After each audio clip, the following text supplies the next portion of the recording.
Fine Johnny, everyone. Professor Rahh, Professor Emeritus, California State University, African Studies Department. Welcoming you to tonight's Conscious Corner presentation of our roundtable discussion on critical issues that affects the African American community, and making sense out of the news, telling our special truth to what we consider to be a special people, and that's African people in the hills of North America, down what Elijah Muhammad would say.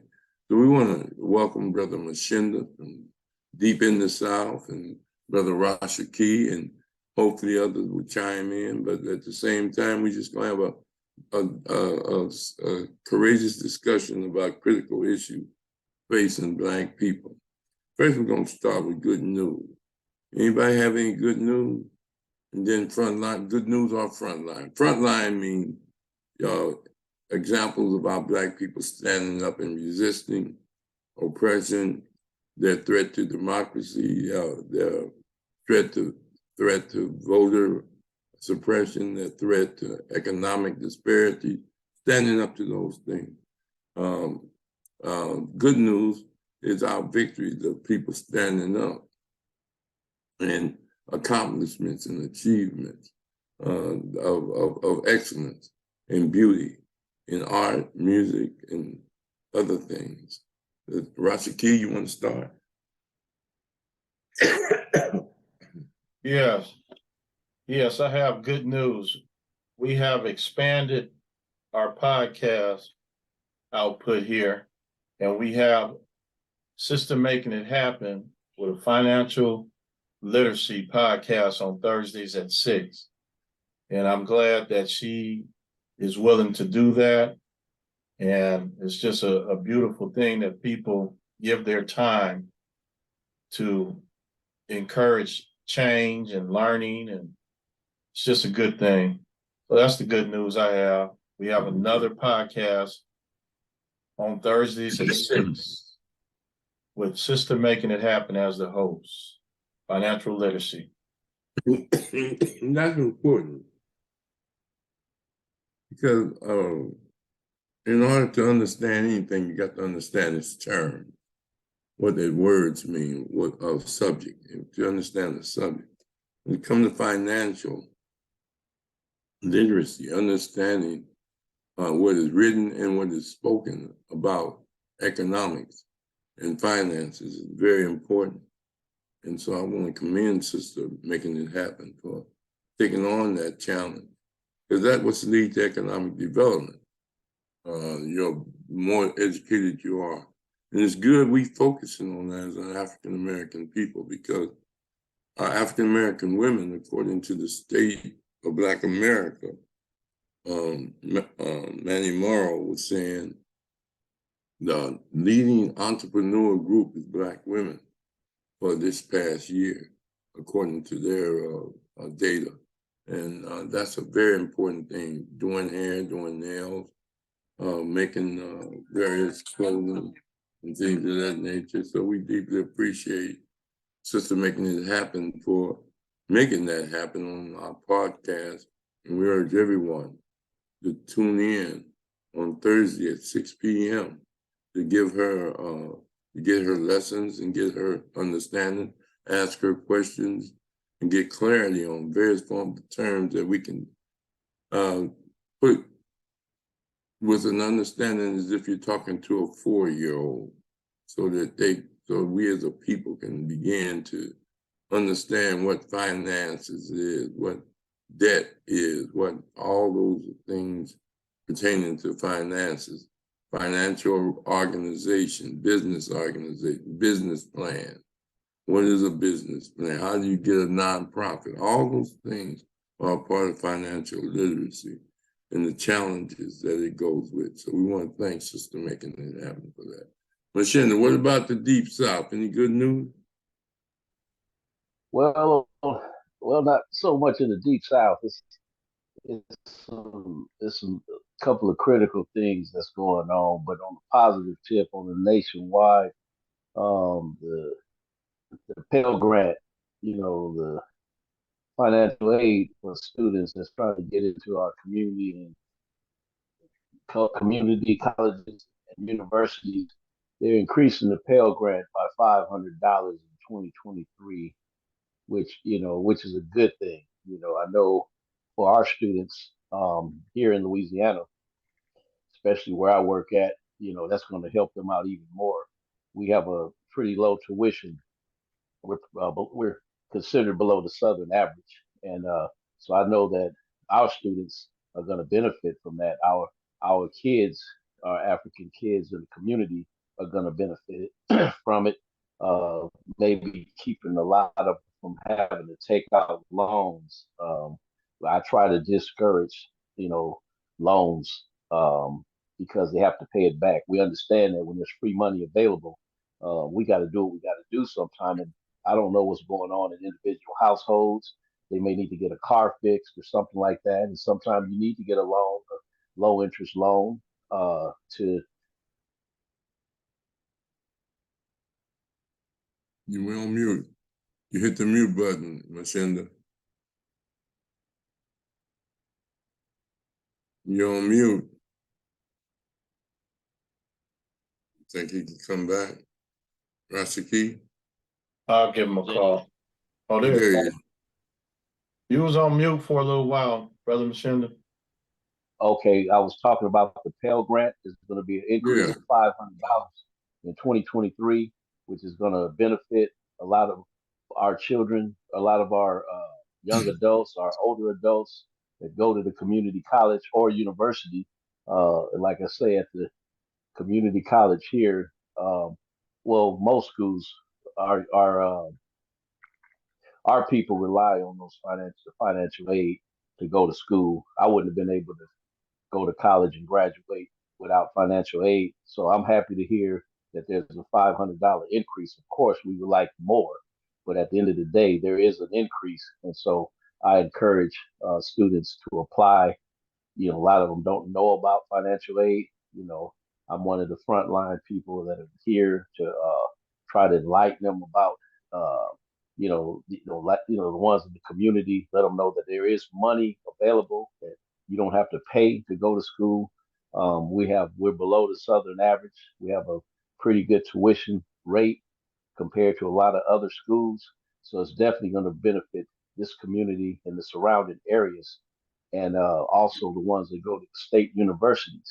So again, I'm glad to hear that the government is giving up another $500, for the Pell Grant. Uh, and I try to discourage the loans, like I say, unless they need those loans.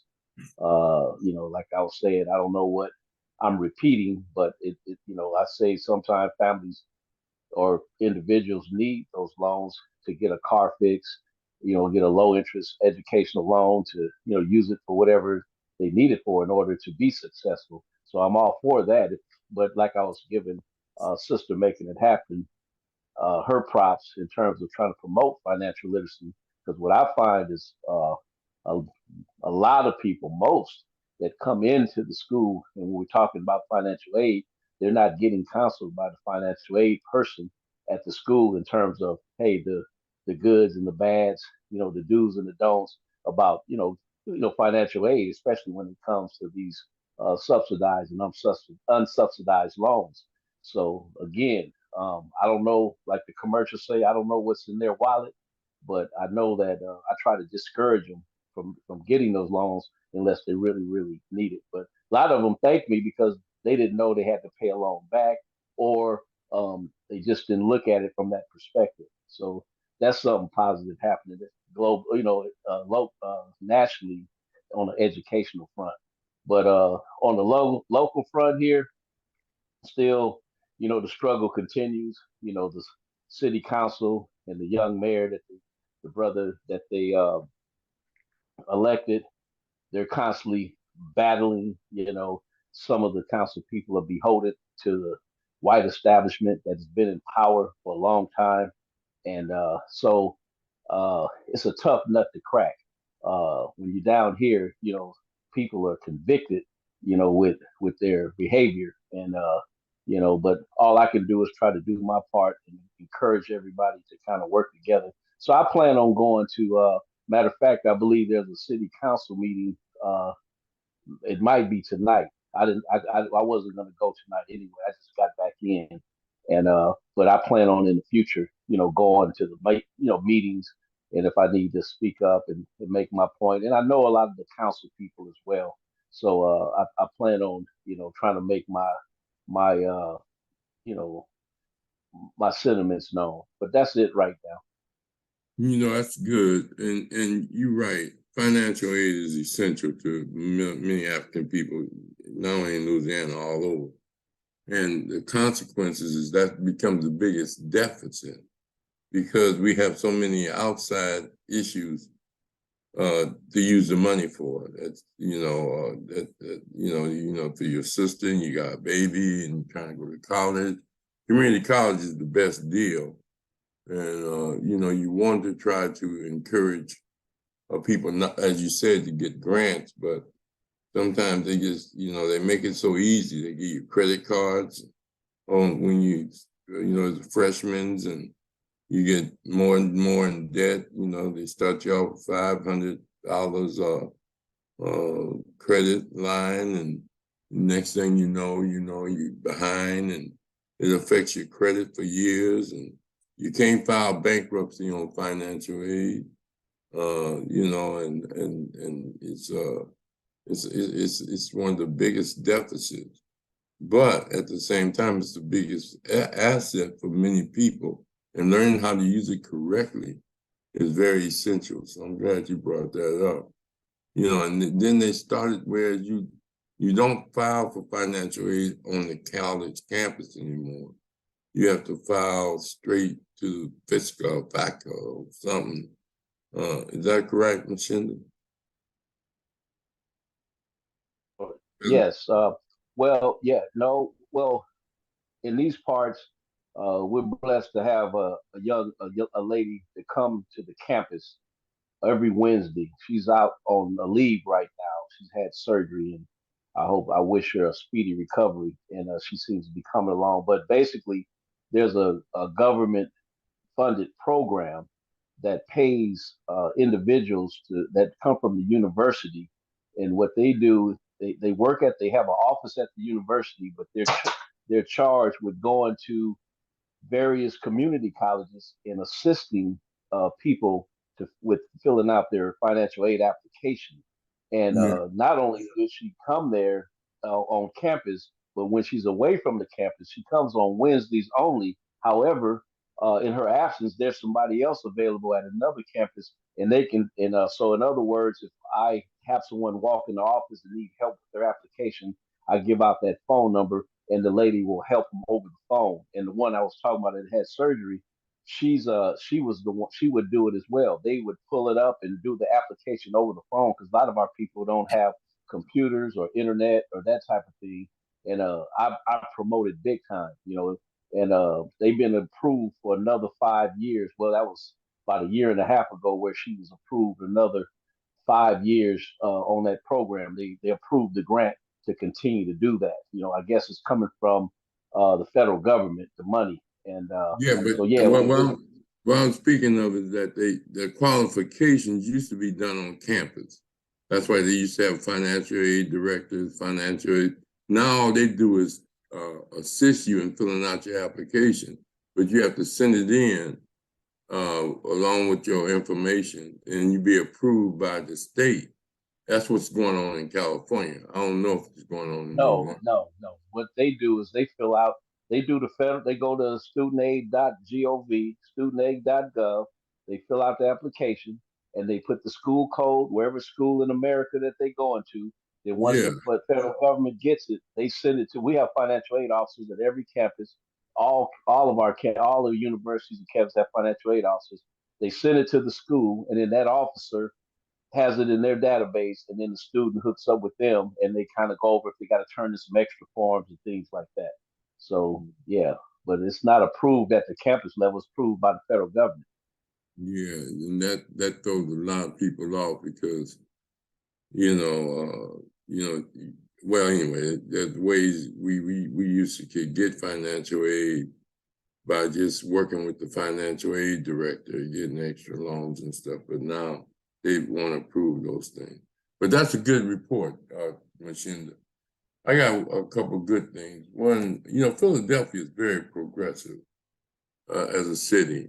They just worked to get the Harriet Tubman Monument sculpture. The first they had granted, the city council had given it to a Caucasian sculpturist.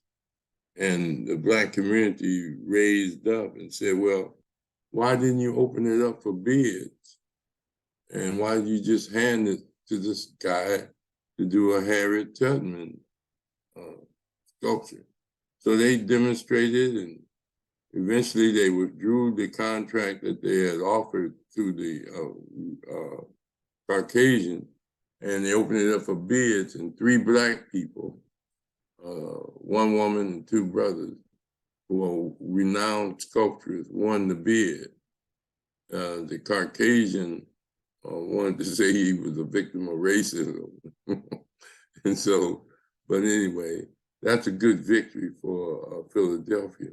Second, Philadelphia just won the right. They've been fighting for years to get a street named after Paul Robeson. And they recently won that victory. And they're going to be naming a street after Paul Robeson. So we want to thank the brothers and sisters that got out there with the conscience. Paul Robeson was a very important icon as an athlete, entertainer, and activist. That, he had a lot to deal with Russia. He went to Russia. He went to talk a lot of socialism, but at the same time, he was one of our first activist athletes and entertainers. And so in the modern day, and we want to thank the brothers and sisters in Philadelphia for that hard work in getting that done. The other good news is that the San Diego chapter of the Black Panthers has signed not a treaty, but more of a reconciliation agreement with the organization US. They had a major fallout back in the 60s. And now the progressive aspect of the Black Panthers and older brothers, along with our organization US, have signed a reconciliation contract, whereas they, agree to work together, agree to put down their animosities toward each other, and hopefully that will spread to the other chapters. And that means a lot because the government spent a lot of money through COINTELPRO to divide us. Like they did the Indians. They shoot the Indians with a Comanche arrow and shoot an Apache with a Comanche arrow and give them drugs and weapons and them attack each other. And that's what they did in the 60s, according to COINTELPRO, counterintelligence. They encouraged the split between the US organization and the Panthers and many other NAACP and the Southern Christian Leadership Conference. All of those issues were part of the struggle that we faced. We didn't know that the European would spend that much money on us just fighting for human rights and civil rights, but they looked at it as war. We looked at it as a movement toward just asking for justice. No justice, no peace. Black empowerment, breaking down segregation laws, breaking down voter suppression laws.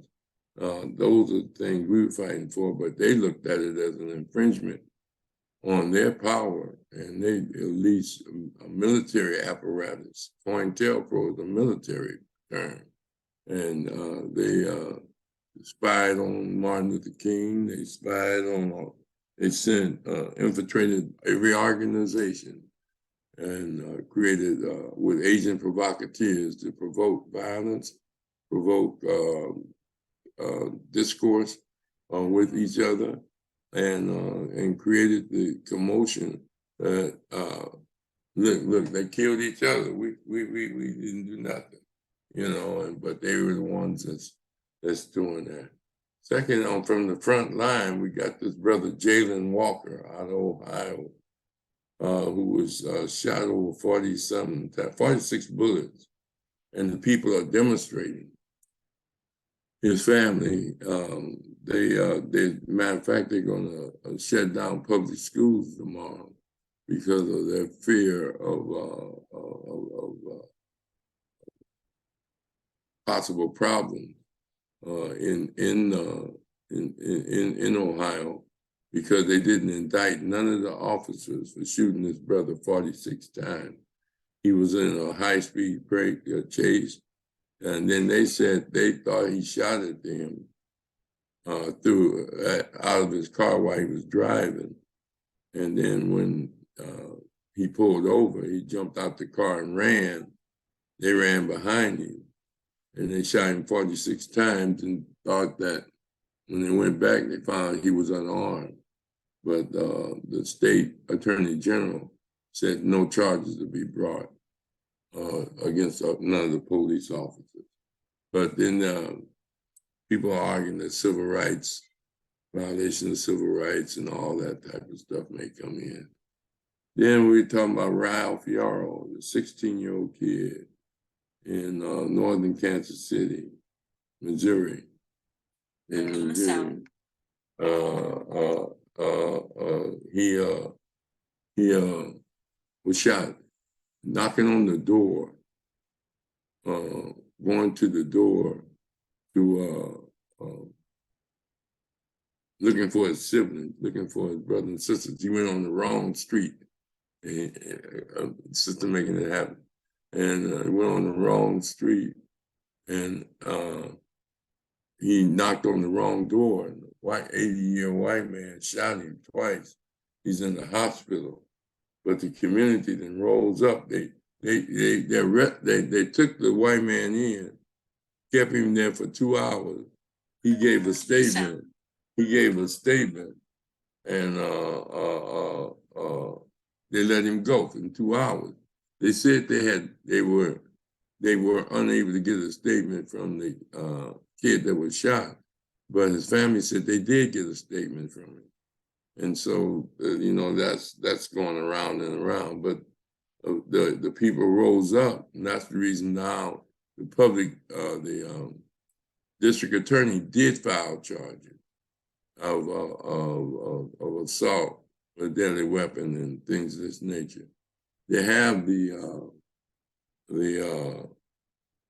what they call the stand your ground law there. Same thing that Zimmerman used to kill the young man. But at the same time, we praise the people for standing up, putting pressure. They were marching in this little small town, but at the same time, they demonstrated that they wanted this man arrested, and he finally got arrested today. Then in Deadville, Alabama, we have to discuss violence and how to encourage our people who participate in violence, indiscriminate shooting and retaliatory shootings. We have to look for ways in which to stop that and to encourage that. Many of our kids can grow up without fighting. But then again, we see an entree of young people. And for some reason, they get involved in drug trafficking or gang activity or just straight anger and frustration and revenge, shootings and things of this nature in our community. So in Deadville, Alabama, 17 people, I think it was 28 people were injured and 4 people were killed at a birthday party. One of the young men had just won a scholarship to Jackson State in football, and his sister was having a party. And for some reason, somebody just started shooting. And, when Alvin Hussein wrote the book, Why Blacks Kill Black, and Hakeem wrote his book, Enemy Classes of Race, we have to start looking at the consciousness of our young people with regards to those that participate in those behaviors. They're product of the society. Let's say that. Let's get that out straight. You know, when I say product of the society, meaning that America is, as Martin Luther King said, is the biggest purveyor of violence in the world. Here they are, won't pass common sense gun laws. And they got 911, they got an Army, they got a Navy, they got an Air Force, and they got police departments, FBI, United States Marshals, all Coast Guard, all type of people, official people to protect them. But yet they say they need guns to protect themselves from who? From who? Like they said about the government. You know, we want to take over the government. From who? You taking it over from yourself? You know, and so you ask the question, why do the Florida governor want to say everybody can get a gun without any gun check, without any background check? Why in Texas they say the same thing? What do you think, Mshinda? What is this fit of infatuation with guns? If you're still there. Yeah, I'm still. I think I believe it's brainwashing, really. Of course, it's fear. Like they say, they're in fear of themselves. They're in fear of maybe one day there may be some kind of uprising against them, but it's just basically they feel they have rights. They talk about the Second Amendment. I don't know. I hear people down here, white people, they talk about, oh, they're trying to take our guns. I've never heard anybody talk about eradicating, getting rid of the Second Amendment. And but that show you how ignorant they are. These think the whole point is we're talking about these AR-15s, these automatic weapons. These youngsters having the ability to go and purchase a weapon at 18, 19 years old in some states without being no background checks and things like that. So it's really, hey, I think it's just an evil force on the planet. And you have people who pick up on that vibe, and they just perpetuate that negative, evil. They're just evil. That's what it is, because they don't make any sense with their explanation. Even the governor of what in Tennessee, I think he was even saying, he's a Republican. He was saying that something got to be done or something. It's something I heard about. They were talking about, certain. They were talking about there's certain people who posing with their children, with postcards, sending Christmas cards and stuff like that with their kids and their families. These public officials sending to their constituents, this is my family and we believe in guns. Somebody was talking recently about their little kid, their 2-year-old baby has a gun, and all this kind of stuff. So it's a lot of insanity. That's what it is. It's fear, but it's just plain insanity. That's what it is. And you have the media who perpetuates it. That you look at the Blaze network and a lot of Fox networks and a lot of the other networks, they perpetuate those things. And people are like sheep. Unless they identify who they are, they're going to continue to be sheep and make this world dangerous. And that's my take on it. Yeah, but when you say fear of who? Hey, fear of you, fear that they're going to hear your message and you get your message across, what you're saying on these podcasts. They say this man is trying to promote intelligence. This man is trying to wake his people up. We need to take this history and stuff out of these schools before they wake up. because they starting to, this thing is gonna snowball to where we can't stop them. We're at 0% birth rate. We're losing our footing, and we got to protect our interests. That's what I'm talking about. So they're in fear of their survival, their genetic survival, as Dr. Cresswellson talked about. That's real. That's real. So by any means necessary, they trying to hang on. This is the last call for alcohol for them. That's all I'm saying. And so they try to hang on. That's it. All right, brother. That's called for alcohol. Sister making it happen. What do you think about why they want guns and why they want to legalize them and why they want pass common sense laws? Well, I really love what Brother Mshinda had to say, and I'm just sitting here laughing.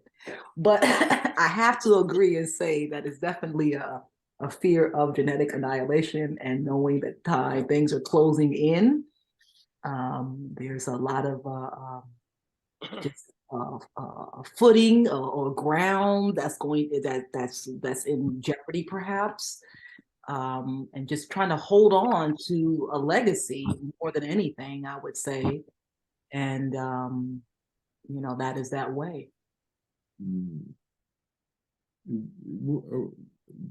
From your perspective, what do you think are some of the things that, you at the NRA meeting, National Rifle Association, they had women, white women and white men, and most of them, with their kids. Why you think that they are doing that? Yeah, again, that legacy that has to, in order for it to survive, it has to continue. And at this rate, at the rate of the way things are going, there's it looks like that is going to change. And it's just, surviving. It's just, I guess survival of the fittest, but the fittest of what? And again, this stronghold, this legacy of control is slowly, surely, slipping away. We even look at something as like the collapse of the banks. That's an example. Things are falling apart, trickling away, and so therefore we're going to fight harder and to hold on to some things to keep this decentralization on a grand scale from taking place. Okay, well, that's a good point. Appreciate it. Brother Joe, you chimed in. We're talking about why they can't pass common sense laws and why white folks say they want to arm all their people. When we talked about it, they wanted to put us in jail. Well, they're a minority in the world and becoming a minority here. So, they're just trying to survive. And, that's how they took over things. So, they ain't gonna change their MO. They can't fight. Only ones that can throw them dogs is the ones from Eastern Europe and stuff. Triple G and all of them. So, they're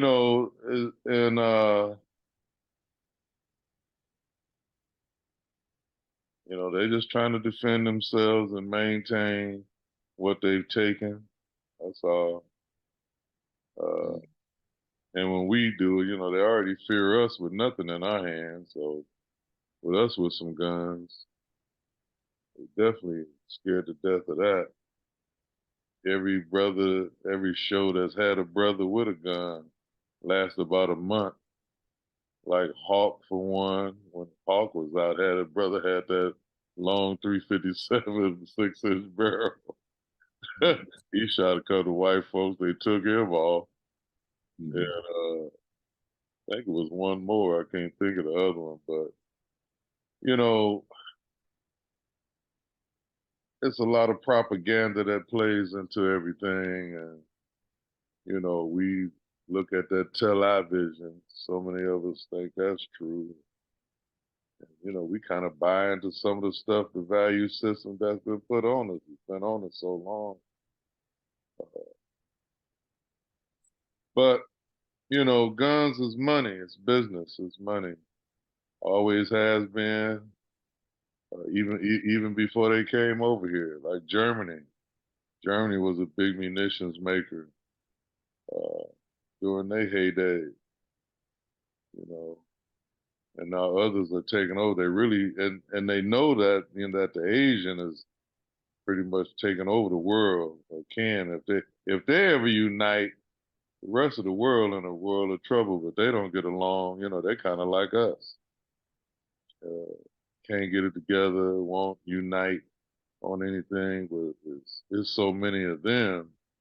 You take into the fact the Chinese, the Japanese, and all them other E's around the world. They are a very significant number. And like the Japanese used to say, that old spirit of Bushido, you know, like the kamikaze pilots, you know, they may be going down, but they're going to take some with them as they go down. Like them pilots used to crash into stuff and they knew they were coming.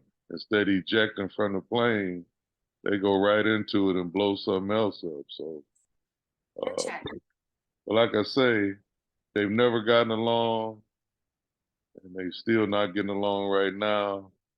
You look at the Japanese, the Koreans, and the Chinese. If they ever did, ooh, the world would have something to contend with.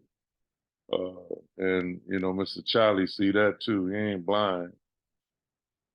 But anyway, that's just my perspective on it. You on mute, Rahh. You on mute. Rahh, you on mute. Yeah, I know it. All right. Yeah, Joe, you know, see, let me get Rotsky. Rotsky, what's your feelings on it?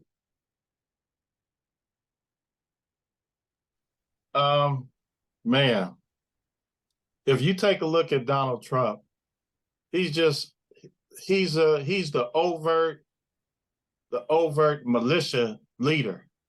And they're out there and he's leading them. And like Brother Mshinda said, Sister Making It Happen, they feel that they're losing something here. So therefore the covert operations like COINTELPRO and all of that, they're coming out. They're out, and Trump is one of the major leaders of, like, man, we're out here and we're showing everybody our cards now. So it looks like they're desperate for their stronghold, and slowly the numbers have changed, and their numbers are dwindling with the zero birth rate. So I just see that there's a shift, and they're trying to hold on as much as they can. So they're going to promote everybody having a gun because they don't mind picking up a gun and going to war with that. So as time moves on, we're going to see what this desperation turns into.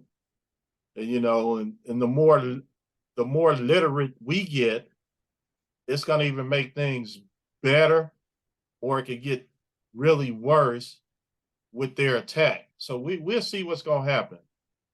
You know, I listened to a lot of Neely Fuller, and Neely Fuller said, you know, if we ever get to the point where we're doing things constructively on a grand scale, it might not give them no choice but them to just go all out on us. But you know, I'm just going to stay optimistic and keep moving forward. And I don't practice violence, so, but I ain't saying. Let me just leave it at that. I don't practice violence. But yeah, it's like an all-out. You know, the covert is changing to more of an overt attack and in your face. and this is what we're gonna do. Like the uprising they had at the Capitol building. So that's my take on it. Yeah, but even before that, the Revolutionary War was white folks fighting white folks for the most part. Is that correct? You know, and then Civil War was white folks fighting white folks. World War I was white folks fighting white folks. And then the Japanese War, you know, they dropped the atom bomb on the Capitol, not on the soldiers. It wiped out 300,000 people in one bomb, you know, and they dropped 3. So you can imagine how devastating that is in a little small country called Japan, a small country, and they were trying to annihilate them. And the same thing with January 6th. These white folks fighting white folks. Come on, we come to take our country back. From who? From other white folks. When Timmy McVeigh blew up the Capitol in Oklahoma, he was going after the federal government. So their fear is not really the minority. Their fear is of each other. You do a study, you know, most Black people who got felonies can't get a gun in America.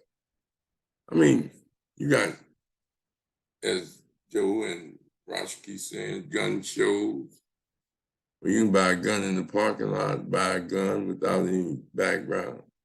You got 3D guns, you got ghost guns, they make ammunition. And this is because, in my estimate, their fear of each other. That they don't want their system that's ran by them to change and give up so much. They don't want their institutions to change. That gives them power and dominance. They're not worried too much about Black people miscegenation, because the highest miscegenation rate of interracial marriages is with Asians from white people. But at the same time, you're right about genetic annihilation, but it's also about social annihilation. Social, when I mean social, I don't mean relationships alone. I'm talking about the ability to make laws, the ability to run the government, the ability to tax, the ability to say who go to jail, who don't go to jail, the ability to determine what's right and wrong, what's good and bad, and what you should do. Here's the people that sell cigarettes, knowing to give it cancer. Right? So as Joe would say, you know, if they sell you cigarettes straight out and know that it causes cancer, what do you think they do with food? Why do you think they give you so much sugar and salt? You understand? I mean, why would you sell your people that? For money. With money, they buy power. You know, and so, I mean, they got defense weapons plants. AR-15 is not a defensive weapon, it's an assault weapon. When you want to assault somebody, you call it that. So, you know, I want you to see it from a standpoint of, not see it, but just think about it from a standpoint of white folks fighting white folks over which way they're letting the government go. Trump is their savior of their social life, their social institutions. That's why he corrupted all of them, from the federal court to the Senate, and now I got Congress. So, you know, you have to understand that they're playing a very serious game as all of you said, life and death. But the life and death is not just physical. It's social and cultural. It's a challenge for us to see it that way. But what can we do about it? You know, I mean, how do we organize, educate people who are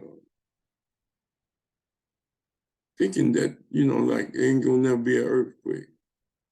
They be unprepared for the violence and the racism. You say, well, what about the killing of all the kids and all that? That's collateral damage. The European has been at war with himself and with the environment. You know, they got a new disease called plasticology, plastic geology, the echo fish and things are getting that disease from eating all the plastic that's in the ocean. This is a person that's devastating the environment, you know, and looking, you know, and this affects everybody, his own children. But, you know, how you put this guy in check is a challenge, you know. So any response to that? Rashaki analysis? Well, that's just it. How do you change the mindset of something like that? And like you were saying that you bring babies, or I think it was Sister Making It Happen, you're bringing babies to an NRA meeting. So you're entrenching this mentality into them at such a young age. And so if you're countering that, whatever your plan is, it has to start with educating young people to counter whatever they're doing. And so it's that constant battle of good over evil, evil over good. It's a challenge. I know it starts with changing the mind and your mindset. You can't be that way because you already see the results of being violent and evil. You know, it's just a constant tug of war for power and taking over people. You see how in Sudan, I was watching today in Sudan, they're having conflict in Sudan. You know, two fractions going against each other for jockeying for control, and it's worldwide madness. So there has to be a change of mindset, and until the mind if it doesn't change, you just have this constant jockeying for power, and it's ridiculous. Well, Just again, ridiculous. the guy is selling guns to Africa. Africa don't make them guns. You're right. You know, Weapons, instructions, yeah. And then second, they create the conflict. Like I was saying, you know, trying to put who they want in government. They always talking about they don't want nobody messing with their government, but they always setting up governments in other countries for their resources. Here they are. They can get guns, but they can't get people food over there. They can't get people proper medicines and proper education and things, but they can import guns by the ton. And sometimes they just give them to them because they ain't got no money. They just give them to them. You know, you'd be surprised at CIA funding and support of rebel groups in Hades. You know, one of the poorest countries out from the standpoint of monetary, and the blockade, and still paying reparations to France who are getting their independence. Those are the struggles that we're in. Mshinda, what's your position? Well, my position is this. The assault has been ongoing for forever. This is just a continuation of what's been going on for a long time. You speaking on COINTELPRO and all that. Those things aren't over, never was over. And this thing is coming to a head now. That's all. They've diluted many of our organizations that we have been a part of, our families have been a part of in the struggle. And so bottom line is things have been watered down. And you know, it's a tall order. All I can do on a personal level is to continue to do what I do as an individual, and of course, hopefully, like I say, get more uh, involved in other things. But like I say, I I think we've all been a part of organizations and all that, and try to do what we can. Some of us are getting older. We've been on front lines and marched and protests and different things like that. So, but I'm saying is our youth, our people, this is what it's come to. Um, we're in competition with social media, which has the minds of a lot of the people through by remote control. Um, I know recently somebody called the vice president, a hoe. I mean, when the last time you heard, usually somebody would that would be kind of a big outcry, whether you support her or not for politics, that's irrelevant. But we have all these like high-powered church figures and churches and NAACP, and you don't hear no outcry about that. I mean, that should have been on the news tonight.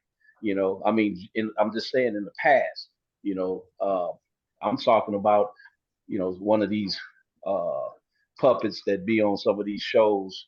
They like Rosaki was saying, uh, this overt, they're brazen. It's like it's the war has increased. There's been a lot of casualties, and they're trying to do a full court. They're trying to close the deal. And so that's what I was talking about. It's like last call. Let's do this. Let's come out in the open. So when you blatantly, when you get these super majorities in Florida, in different places, Louisiana, Texas is raising a lot of hell. These are swing states, or these are states that have a lot of power when it comes to presidents and senators, and they redistrict and all that. So they're doing. So it's tough to compete with that. It's tough to compete with this full court press. I mean, it's almost like the Russians and in Ukraine. The Russians are coming into Ukraine and they bombing up stuff. Well, we're still at war. Those ideas that were talked about in the '60s, freedom and justice and all that. I mean, we're still trying to stand for that, but they've been trying to dilute that for a long time. So now we're in competition again with, like I say, with social media and religion. A lot of people who follow churches, these big mega churches and things like that. You don't hear TD Jakes and all them, raising Sam. They have a lot of power. They have a constituency themselves. So you don't hear uh, Tyler Perry or Michael Jordan, people that although they're entertainers, no, these people have followers. These people, but they're not going to mess up their bottom line. Their bottom line. So everybody is competing for money, for attention. And so we've been splintered. I think I'm gonna close with that. We've been splintered as a people. You take in Louisiana, they got a super majority.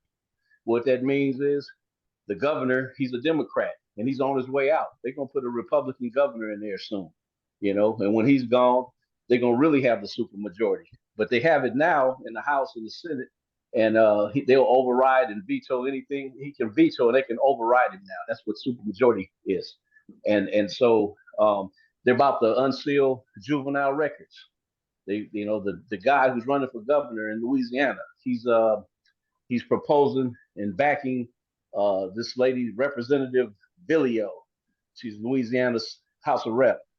She's proposing to open up the records of juveniles, that your juvenile record. So that's like double jeopardy, or it's like it's defeating the purpose of why you have juvenile system versus adult. You give a juvenile a chance, he might make mistakes, and so they're going to have a pilot program, and they're going to try it in 3 parishes. If those that don't know what a parish, the same as a county. In 3 parishes, it's going to be in Caddo County, which where's Lake Charles is, East Baton Rouge, and Orleans Parish, which is where New Orleans. 3 major areas in Louisiana, and those are predominantly Black areas. Those are your pilot programs, and they're going to open up juvenile records, and it's getting thick, it's getting deep. So when you have super majorities and things like that, it's almost like, what can you do? And then the protesters, all the old protesters, everybody's getting old, and these young kids, there's some. Don't get me wrong, there are some movements, and we praise that. But like it used to be, oh man, they've learned, they figured it out, and now they're using these, you know, artificial intelligence and all the different things to be subversive. And I tell you, so that's my answer. Yeah, well, you're on point with that artificial intelligence. Joe, what's your position?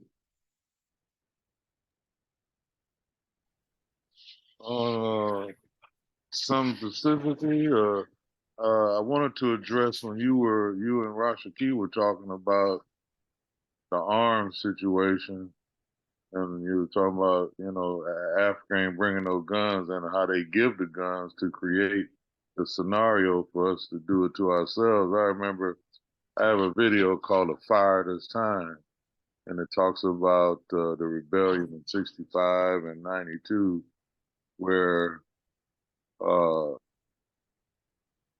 powers that be had approximately about 6 vans in the projects full of weapons, and just drove them in there and got us around. This is when the crack epidemic was running on, and just got out and left them. And also along the railroad tracks around the PJs had railroad cars full of weapons just for people to get and take and do, what they were doing with them.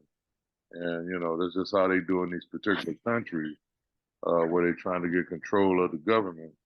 They bring the weapons in for the people of color to kill themselves so they can get control of the government to get the resources that they need from those countries. And that's the bottom line. They just destroying the world and nature for resources that they use in their phases of technology that they're creating. But they're really destroying nature, and what we need to be about is preserving it the best we can. You can start right where you live. We can choose to eat the right foods. We can grow them ourselves. But if you got to rely on the store and the fast food joint, then you're gonna end up with those, illnesses that that result from those things. So as far as weaponry goes, nothing we can do about it versus them, but you do need to be able to protect your family and whatnot when it comes to that. And like the old hustler used to say, it's better to have it not needed than to need it not have it. You may not last a long time, but like Malcolm said, if you gotta go, make it even Steven. But not having them, not being prepared, it doesn't make sense. We ain't gotta have no silos and all of that, but you do need something. And he's not gonna change. That's his game. His game hasn't changed. And it's a shame that nature is being destroyed while all this stuff is going on. And as the Dogon say,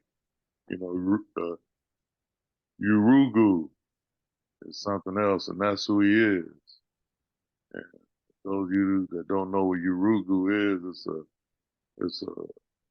it's a mythological figure in Dogon mythology, a little shriveled up white guy Its main aim is to destroy nature and keep constant disharmony and disunity throughout the universe. It might be mythology, but when you look at the facts, does it bear out? And you'd have to say, yes, it does. So, but you know, we have things to draw on from past histories. If we would study it and see what we were doing, but we can kind of survive. But every time we've thrived, we failed to be able to defend ourselves. Tulsa, Oklahoma, Rosewood, you name it. You know, until we can defend ourselves, it's tough. So that's my take. What about you, Rashaki?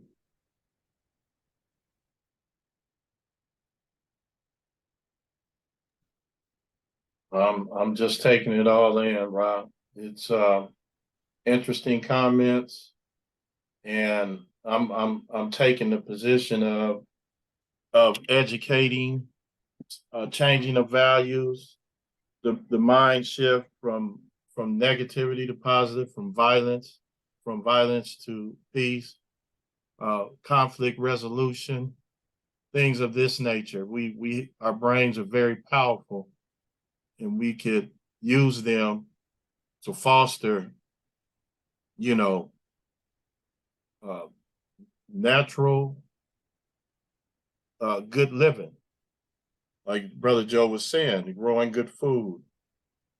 I can say this: a lot of people acquire the mentality of I'm gonna get loaded, I'm gonna get high, and do things for recreational purposes. Because I was in that mindset at one time when it comes to using these substances.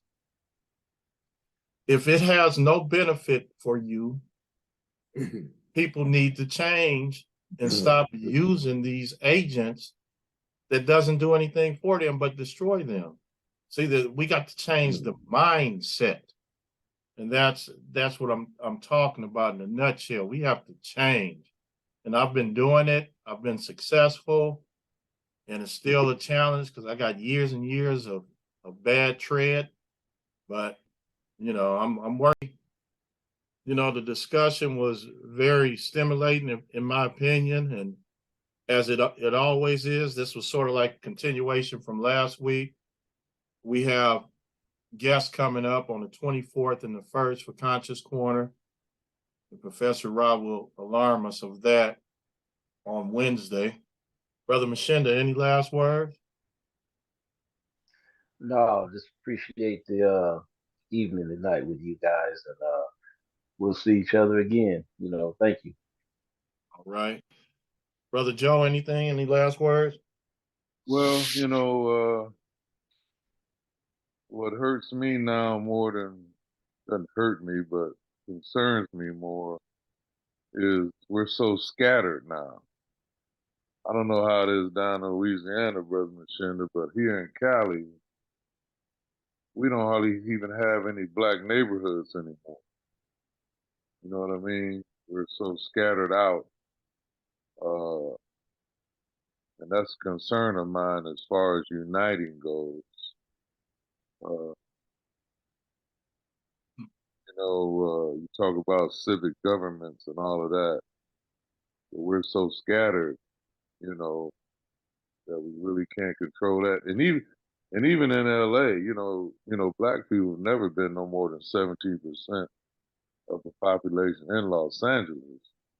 You know, you got to have the backing of a certain group, before you even consider getting an office out there. And if you don't have their backing, you won't get it. You know who I'm talking about. But anyway, I'm gonna let you close out, brother. I try to be on time next time. Like I say, history can tell us our time of day. We need to study what we've done in the past and implement those things in the present with a little modification. And I think we can be all right. Oh yeah, I got the same thoughts, and We just have to implement what we learn that's positive, and I think we are doing it, and we just have to, it has to grow. And brother, let me say this, and that was my last. I keep saying my last word, but if we can stop drinking the Kool-Aid and look for somebody else to handle it for us, maybe we can be about something.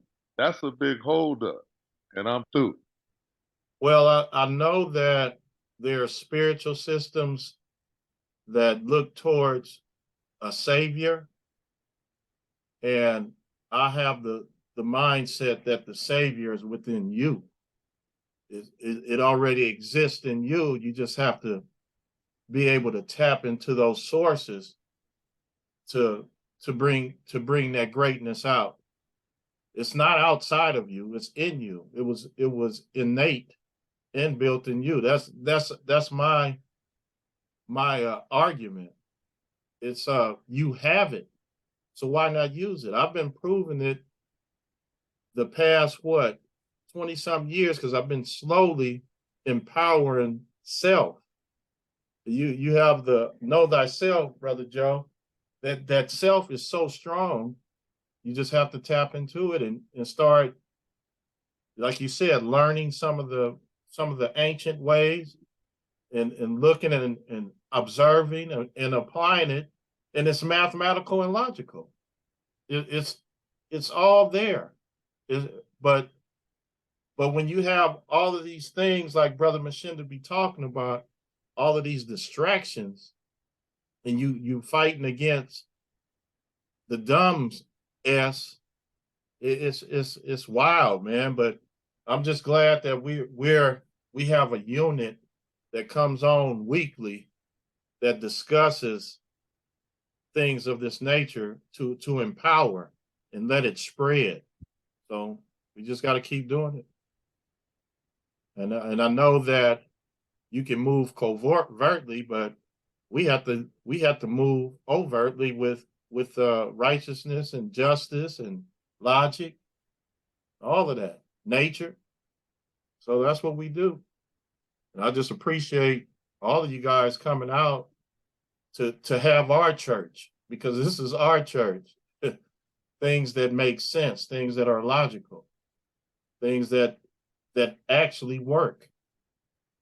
So I'm gonna leave it there, and then on Wednesday we have a guest that works with me. She's a colleague of mine. Her name is Cookie, and I'm gonna interview. All right, so each one teach one. In Conscious Corner. Everybody have a good evening.